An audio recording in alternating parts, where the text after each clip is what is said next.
I walk a straight line, shackled and chained. Oh, gruesome Gertie is calling my name. There is no mercy in this penitentiary. Just ask the Hillstring Gang or Angola 3.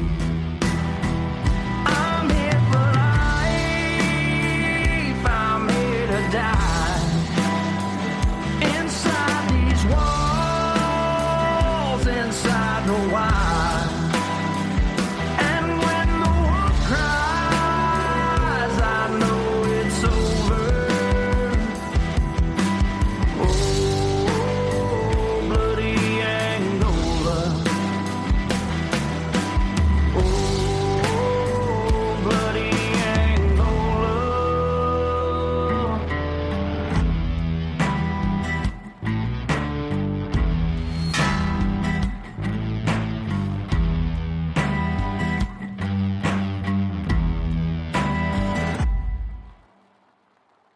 Hey everyone, and welcome back to Bloody Angola. This is part 2 of the 50 Shades of Evil Pennsylvania episode. So if you haven't heard part 1, I released that last week. Go check that out so you'll be all caught up for right now.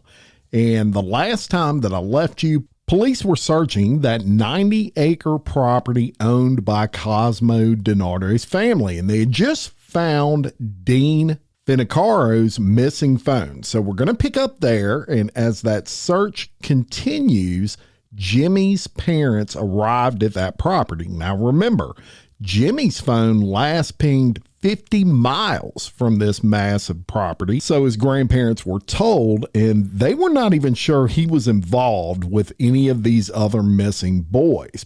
But it was about that time that police got an updated report from the cell company, and they were saying there was actually another ping that was much closer to that property, if not on that property. So a big disappointment and shock there for that family as they realized he likely is tied in with these other missing boys. Now, another shock when Cosmo actually bails out of jail. Now, remember, he was being held on over $1 million bond, but it's Pennsylvania. And in Pennsylvania, only 10% of that bond do you have to make in cash. So he was able to bail out on $100,000 bond, courtesy of his father. So the search continues, and a couple of days into that search, still nothing as far as any sign of bodies of these boys, etc.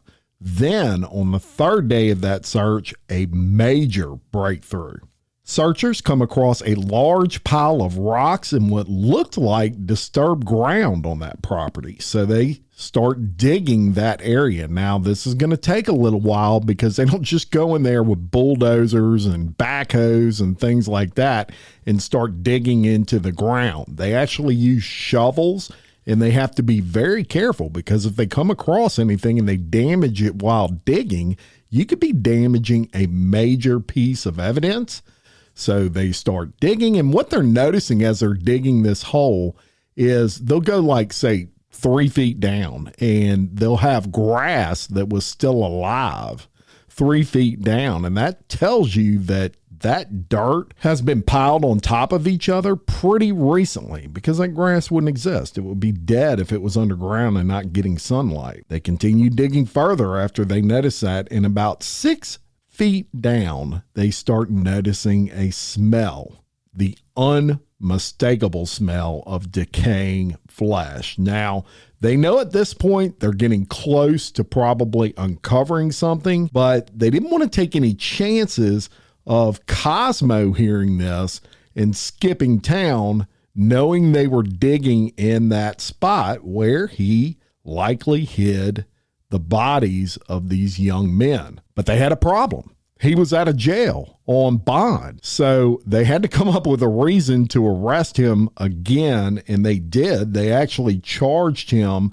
because they had enough evidence at this point in time for attempting to sell Thomas Mayo's car. So at this point, Cosmo, he gets a second arrest and he goes to jail. And this time they learned from his bail from last time and they upped it to $5 million, which even when you got Cosmo DiNardo's family money, that's a lot of bail to have to come up with. Now, detectives kept digging, and as they're digging down, they come across a boot. Now, just below that, they start hitting metal, and they're like, man, what the hell is this? Well, it ended up being a tank that had been repurposed, if you will, into a pig roaster, and it was covered by a blue tarp. So they dig this tank / pig roaster out of the ground, and shockingly, 3 bodies were discovered, partially burned.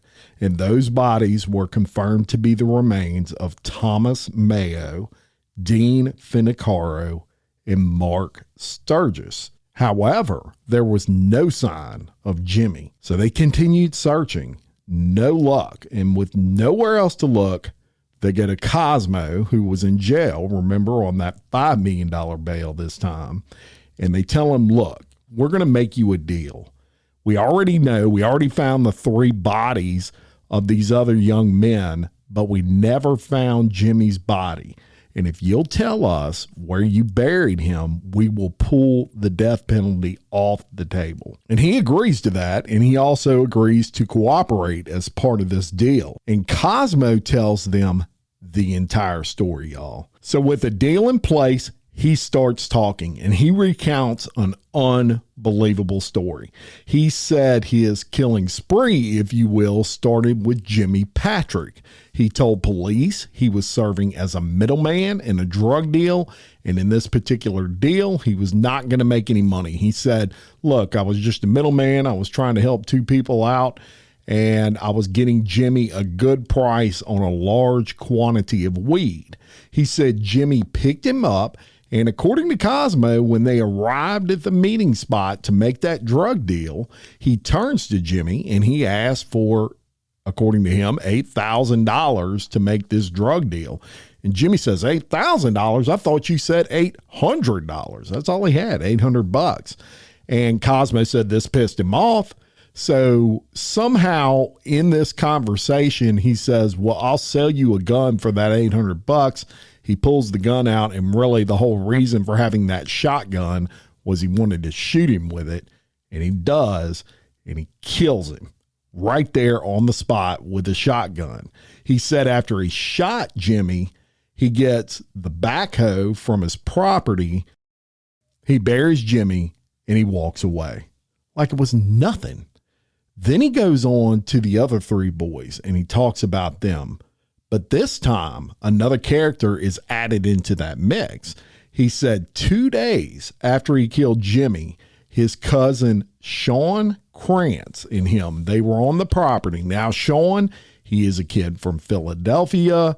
He had a few scrapes with the law in his younger years. He's only 20 at this point, but nothing serious. No major arrest, anything like that. He's a cousin of Cosmo's, and Cosmo said that Friday, he and Sean Kratz, they come up with a plan. They needed some money, and they wanted to rob Dean Finocchiaro. So Cosmo said he went to meet Dean under the pretense of a drug deal.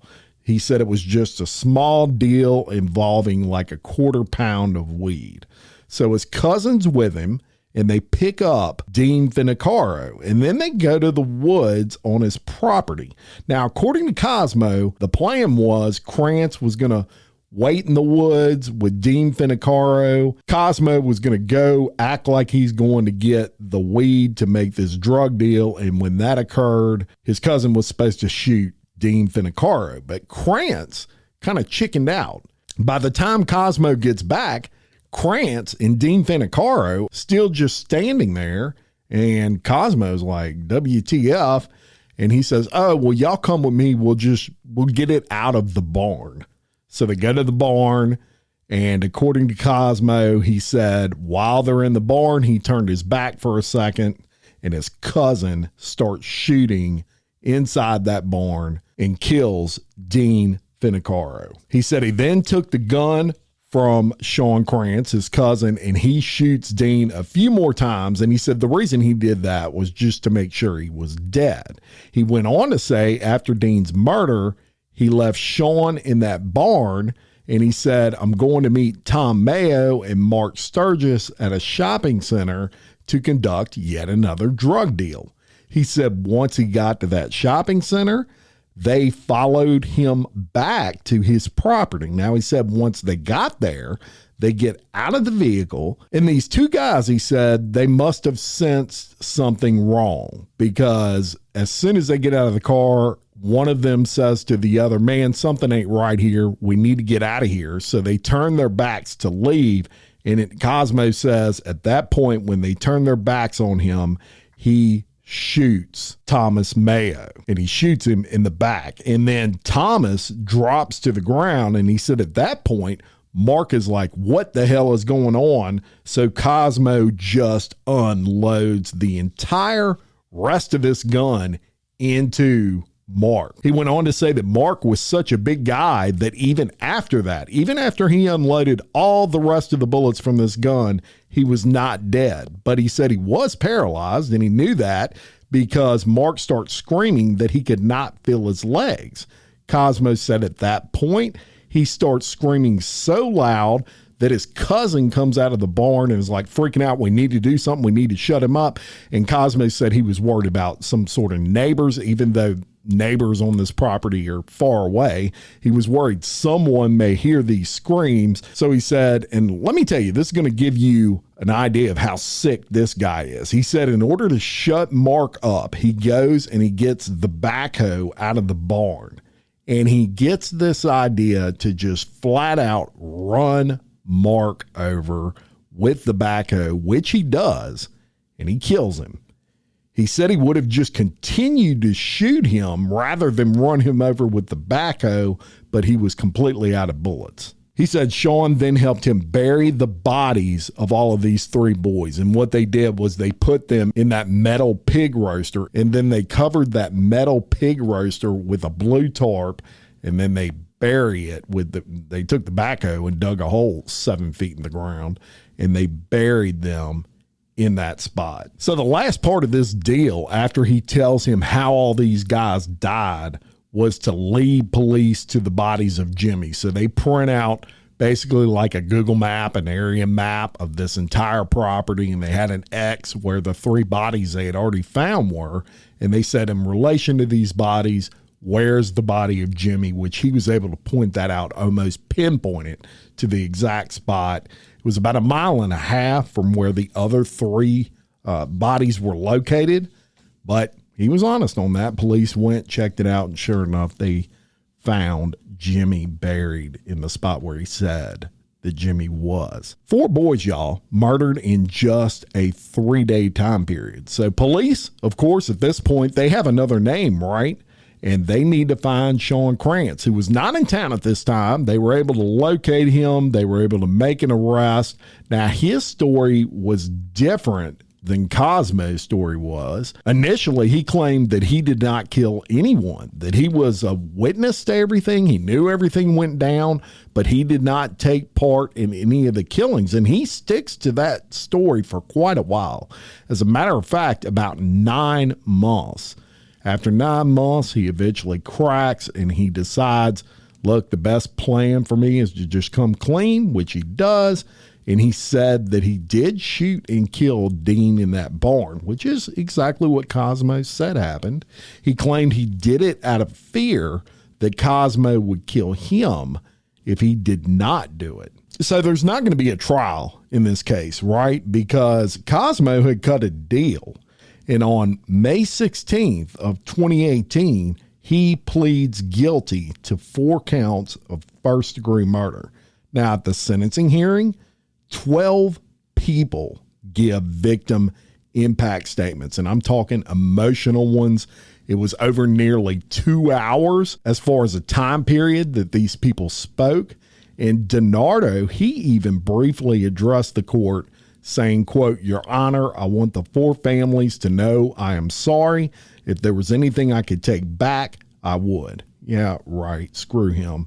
Cosmo is then sentenced to 4 consecutive life sentences in order to pay $42,000 in restitution. Don't ask me how the hell he would ever be able to afford that. I guess they'll go after his family. And you may wonder about Sean Kratz. Well, he was charged in all of the murders as well, with the exception of Jimi's murder, and he was sentenced to life in prison for the murder of Dean Finocchiaro and 18 to 36 years each for the other murders, his involvement in those.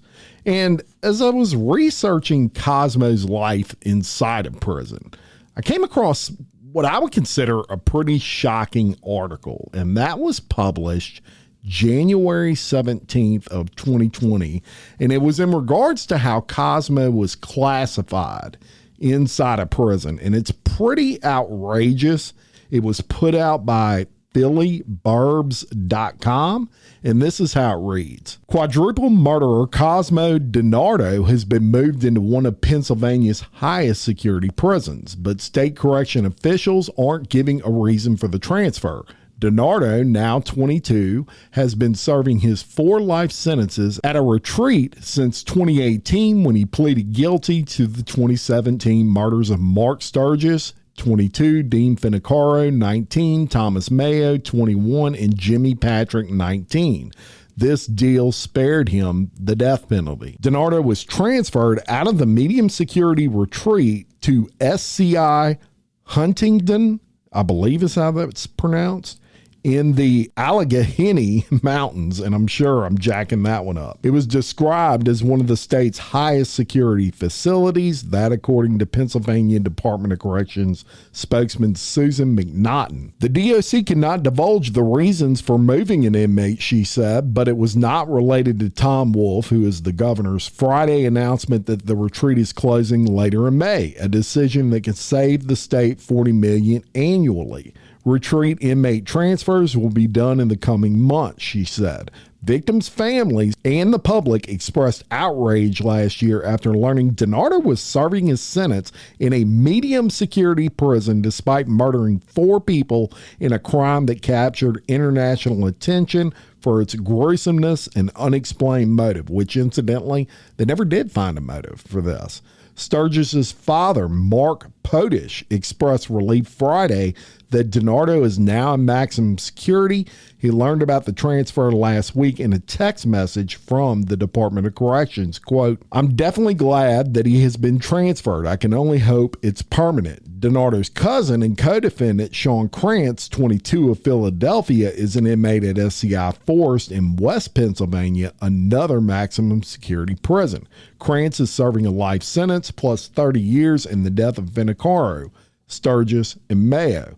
The Bucks County District Attorney's Office dropped plans to seek the death penalty last November after Kratz was convicted of first and second degree murder, manslaughter, robbery, and abuse of corpses. The Department of Corrections emphasizes that virtually all prisons have a mix of inmates.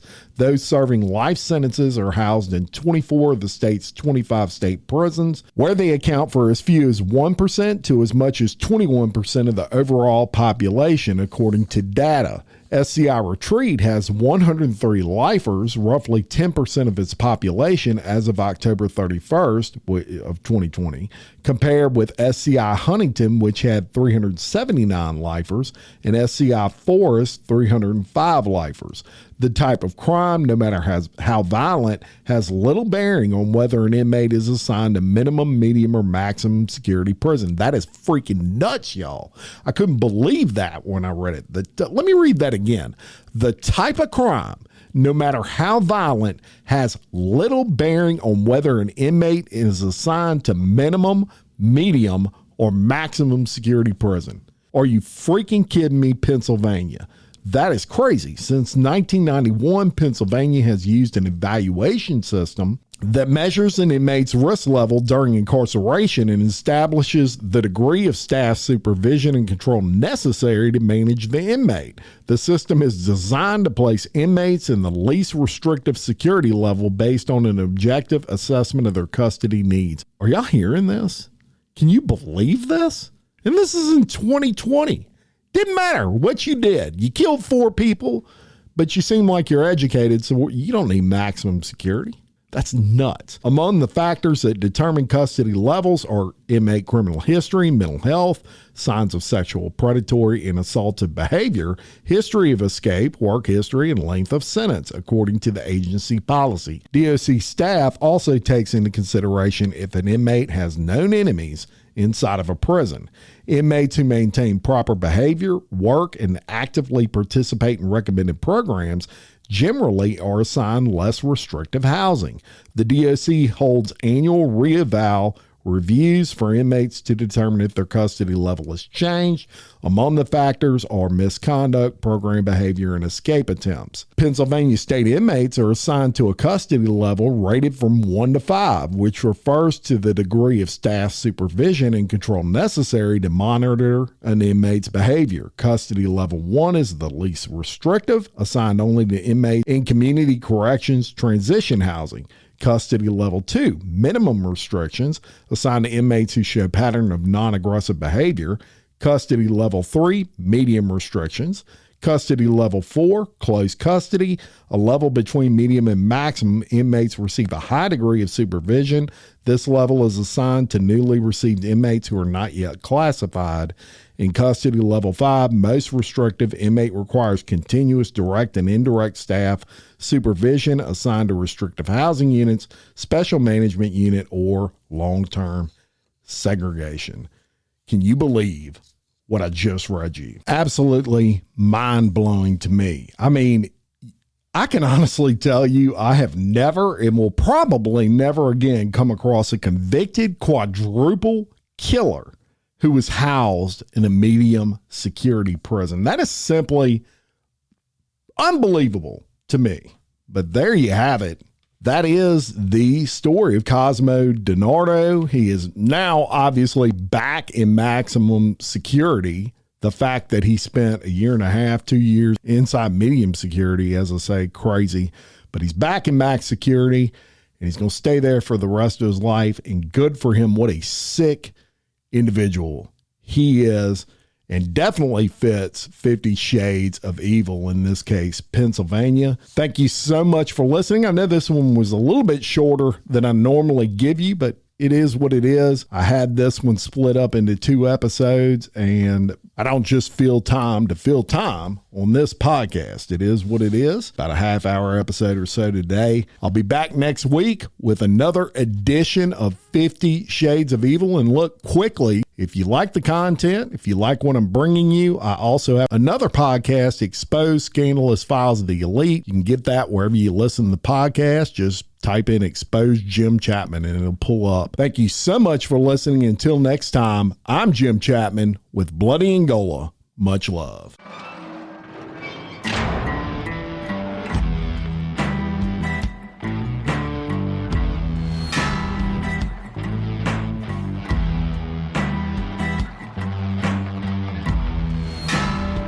I walk a straight line, shackled and chained.